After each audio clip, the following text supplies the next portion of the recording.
L'actualité est sur Grand Lille TV et on parle évidemment des étudiants qui ont leur réponse pour Parcoursup ce mercredi soir, mais il n'est pas toujours facile de savoir dans quel domaine ou formation s'orienter.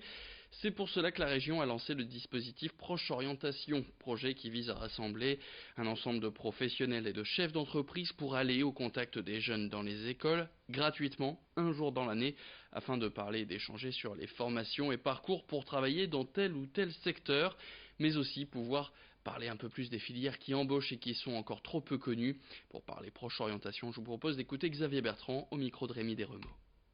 L'idée, c'est que les forums des métiers, on n'y aille pas seulement, c'est qu'ils viennent à l'intérieur des collèges et des lycées. La loi nous donne cette possibilité, alors je le dis clairement, nous on y va tout de suite, parce que je pense que l'orientation, c'est bien souvent une galère pour de nombreux jeunes. Donc nous on demande à des professionnels qui, gratuitement, bénévolement, acceptent de passer du temps.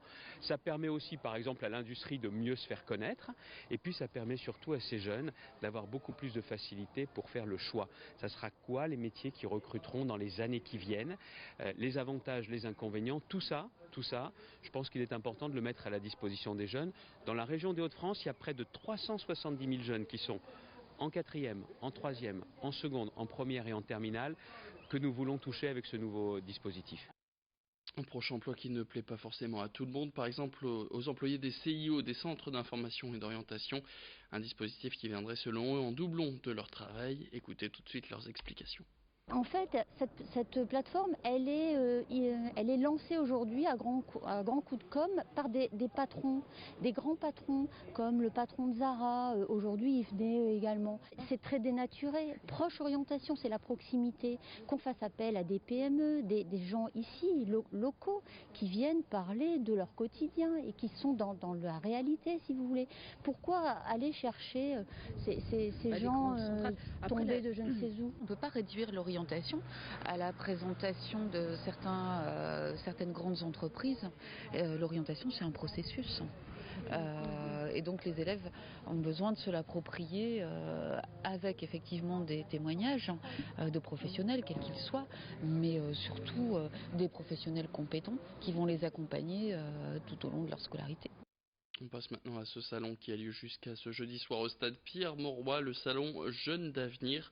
Dans les couloirs des loges VIP, de nombreux stands pour proposer des alternances, des idées d'orientation professionnelle ou l'apprentissage, voire même des postes. Plus de 10 000 à proposer dans ce salon original puisque tout en longueur. Il y a d'abord un espace coaching pour recevoir des conseils de professionnels sur la façon de s'habiller ou de se présenter. Il y a aussi un atelier théâtre ou un stand de partenaires Essilor pour faire des tests de vue, puis viennent enfin les recruteurs répartis en secteur d'activité.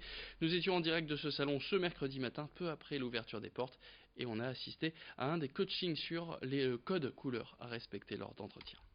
Les couleurs en fait à éviter, je dirais donc le rouge d'une façon en fait prononcée, puisque en fait le rouge a tendance à être un peu énervant d'une manière générale. Ce qu'on va privilégier, c'est surtout en général le bleu, les couleurs en fait qui sont un petit peu plus pastel, pas trop criardes. Et après ça dépend du métier. Si on part en fait sur un domaine créatif, par exemple, on va pouvoir se permettre d'amener un côté créatif. Je dirais que à éviter le fluo. Voilà, les couleurs en fait hyper flash, et à éviter d'être tout en noir par exemple, qui va faire très triste. On prend maintenant la direction des abords du Grand Boulevard du côté de la Madeleine et Marc-en-Barœul qui sont en travaux depuis quelques semaines, pas de travaux de voirie, mais l'aménagement d'une autoroute de la Chaleur par la Melle, un réseau de transport d'énergie à destination de bâtiments publics et de logements. Tout part de l'élimination des déchets par le CVE d'Halluin, le centre de valorisation énergétique, et l'énergie est restituée en chaleur et distribuée à 10 communes pour pouvoir chauffer les piscines, les écoles ou même des appartements grâce à ce réseau enterré. L'objectif, c'est de couvrir 65% des besoins actuels en chauffage et en eau chaude grâce aux énergies renouvelables.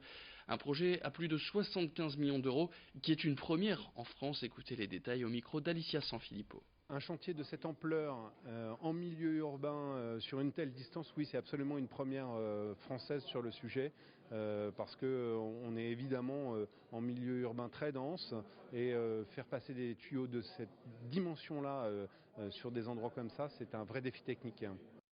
Un projet qui ne plaît pas forcément à toutes les municipalités. Par exemple, le maire de Mouveau est réticent. Il est réticent au chantier dans sa commune, ce qui n'est qu'une question de temps pour Damien Castelin, le président de l'AMEL. C'est un projet intercommunal d'intérêt général. Nous devons traverser des communes qui pour l'instant, et je le dis bien, qui pour l'instant ne peuvent pas en bénéficier. Et charge à eux, en utilisant leur projet, les fonds de concours de la métropole, d'utiliser ce réseau de chaleur pour bien évidemment chauffer leurs bâtiments publics, leurs piscines, leurs salles de sport, leur église. Tout leur est ouvert maintenant dans les projets. Il faut les convaincre. Nous sommes à 8 mois des municipales et donc certains ne voient pas d'un bon œil des travaux importants. Mais l'intérêt général est là, la préfecture est derrière nous. L'autoroute passera. Nous ne sommes pas dans l'épreuve de force, vous l'avez bien vu, nous sommes en concertation, il y a déjà maintenant 9 communes.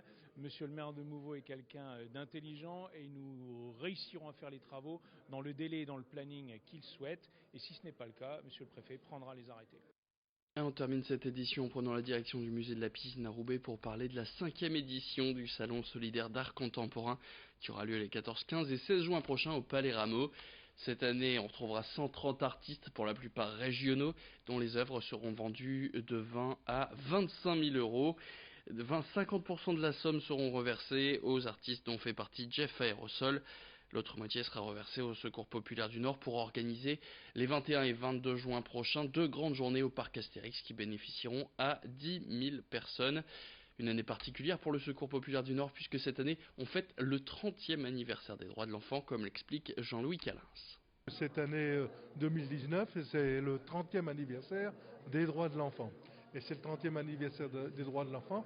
Forcément, toute l'année, le Secours populaire se mobilise pour faire des choses avec des activités avec les enfants et leur demander. Et donc, il y aura un stand spécial sur la découverte de l'art, comment on fait quand on est enfant pour découvrir, pour regarder, pour chercher qu'est-ce qui se cache derrière. Voilà.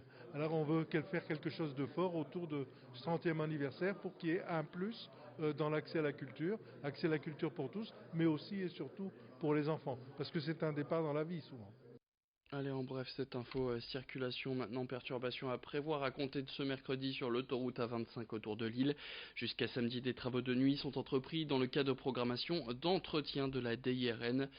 Travaux programmés entre Port-Fluvial et la Porte des Postes. La chaussée sera d'abord réduite à 2 voies, puis à une seule dans les 2 sens de circulation sur cette parcelle de route, avec vitesse limitée entre 50 et 70 km/h. Les échangeurs menant au CHR et provenant du faubourg de Béthune et du Port-Fluvial seront également fermés pendant la nuit. Des déviations seront mises en place pour rejoindre ces directions. C'est la fin de cette édition. Merci à tous de l'avoir suivi. A tout de suite sur Grand Lille TV, la météo.